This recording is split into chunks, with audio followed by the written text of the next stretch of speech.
그러면서 제가 약간의 말장난 같이 느낄 수는 모르지만 제가 이제 보통 그 자영업을 하시는 분들에게 어떻게 경영을 해야 되는지를 설명하기 위해서 쓰는 모델이 있는데 제가 썸 타는 경영이라는 표현을 쓰거든요. 썸 타는 경영.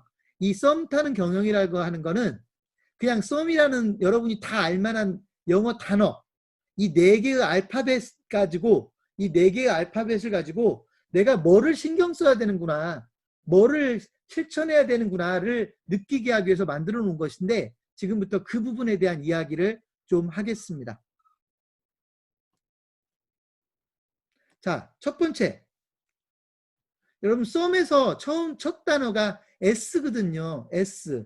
S는 영어로 스트래터지에 제가 S를 그대로 써서 그 S를 제가 뭐라고 표현했냐면 경쟁 전략이라고 표현했어요. 경쟁 전략.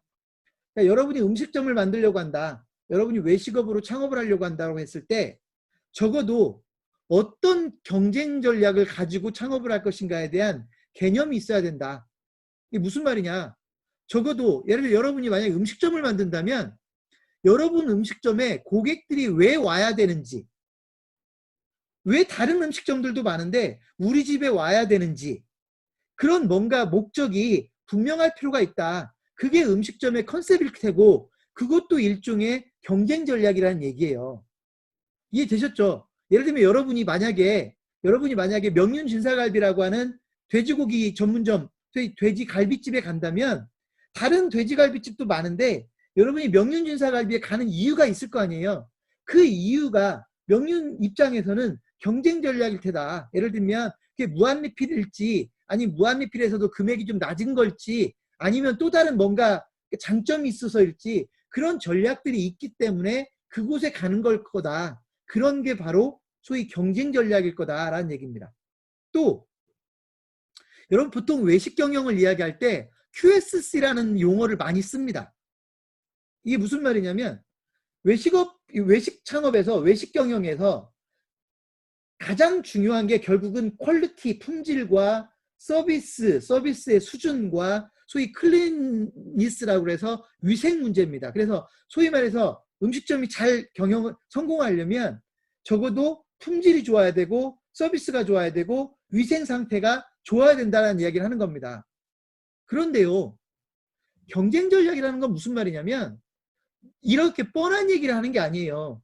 품질 좋고 서비스 좋고 위생이 좋으면 성공할 수 있다라는 얘기하는 게 아니라 이 음식점은 어떤 방법으로 수준 높은 품질을 유지할 것이며 이 음식점은 어떠한 방법으로 좋은 서비스를 제공할 것이며 이 음식점은 어떠한 방법으로 좋은 위생 상태를 유지할 건가 라고 하는 설명할 수 있어야 된다는 거예요. 이게 경쟁 전략이에요.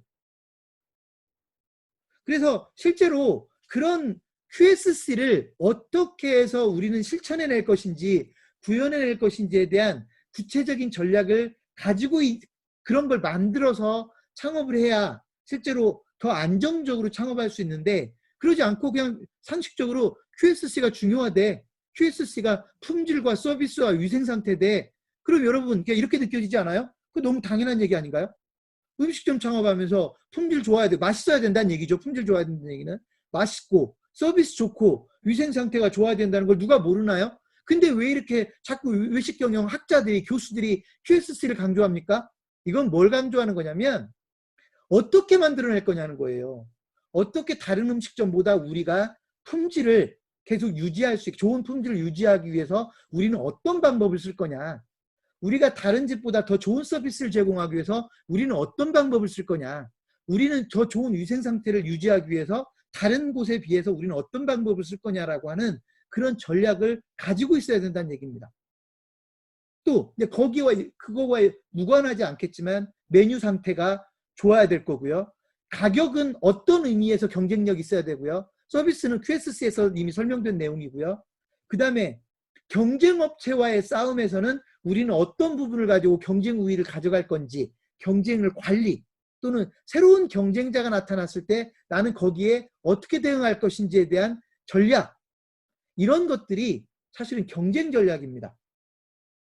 그 경쟁 전략이 없이 사업을 하면 당연히 경쟁자한테 밀릴 수밖에 없는 것이다.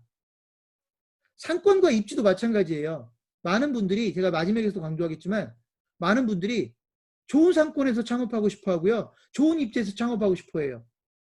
누구나 다. 그런데 문제가 뭐예요? 상권과 입지가 모든 걸 좋은 조건에서 창업을 하려면 비용이 많이 들어갈 수밖에 없어요.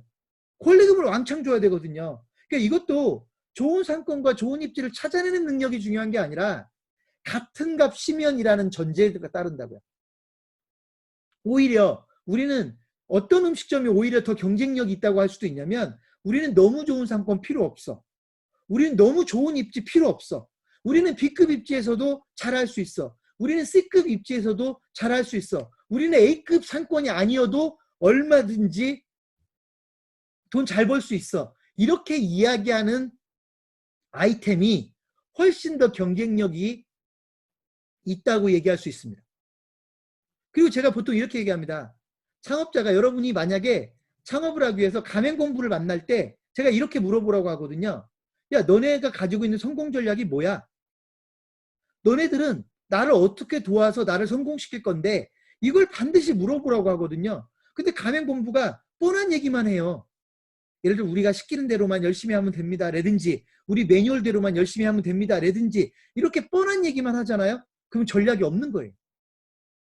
그래서 이 사람들이 나에게 어떻게 성공시켜 주겠다라는 말을 할 때, 아, 여러분이 공감을 해야 돼요. 아, 쟤네들이 저런 방법으로 나를 도와주면 내가 잘할 수밖에 없겠구나 라고 하는 공감을 할 수 있을 때 그 회사가 전략을 가지고 있다고 보면 됩니다. 그리고 결국은 예상 수익으로 그게 나타나야 돼요. 아까도 얘기했지만 창업하기 전에 반드시 수익성 분석을 해봐라. 좋은 전략이, 얘네들이 좋은 전략을 가지고 있는 것 같은데 매출액 좀 뽑아달라고 하면 매출액을 못 뽑아주겠대요. 내가 이 자리에서 창업하면 얼마나 벌 수 있습니까? 라고 물어보면 그거는 알 수 없다고 얘기해요. 그러면 그런 본사는 포기하세요. 이해되셨습니까? 그래서 창업할 때 적어도 얘네들이 좋은 전략을 가지고 있는지, 또는 내가 지금 하려고 하는 사업이 충분히 좋은 전략을 가지고 있는지를 따져보고 창업을 시작을 해야지, 경쟁 전략이 없는데 좋은 전략을 가지고 있지도, 준비가 되어 있지 않으면서 창업하면 설령 버틴다 해도 너무나 힘든 과정이 남아있을 겁니다. 결국 여러분 중에 프랜차이즈 창업을 하려고 하는 사람이 있다면 이 경쟁 전략은 뭐를 선택하는 문제냐면, 역시 반복되는 얘기가 되겠지만 가맹본부를 선택하는 문제예요. 자, 이렇게 보면 돼요. 내가 음식점을 하나 하려고 한다. 또는 요즘 예를 들어서 나는 술집 하나를 하고 싶다. 술집을 하나 하고 싶은데 내가 어떤 브랜드를 선택하느냐가 결국은 그 회사가 마련해 놓은 경쟁 전략을 내가 사는 거지 않습니까? 그래서 브랜드를 선택하는 게 결국은 경쟁 전략에 대한 선택이라고 볼 수도 있을 겁니다. 물론 여기에서는 가맹점 창업을 한다는 걸 전제로 하는 거고요. 여러분이 만약에 나만의 브랜드를 만들고 나만의 아이템을 만들려고 한다면 결국 그 경쟁 전략을 스스로 설계를 해야 될 겁니다. 이게 사업계획서일 거예요. 이게 나는 이 사업을 해서 어떻게 좋은 품질을 만들어낼 거며, 어떻게 가격 경쟁력을 만들어낼 거며, 어떻게 상품의 구색을 갖출 거며, 어떻게 전략 메뉴를 만들어낼 거며, 어떻게 서비스를 좋게 유지하게 만들 거며, 이런 것들을 결국 사업계획에 담아야 되는 거니까 이게 바로 사업계획서가 될 거라고요. 그런 경쟁 전략을 만들어서 창업을 하지 않으면 사실 제대로 된 사업이 되기가 어렵다.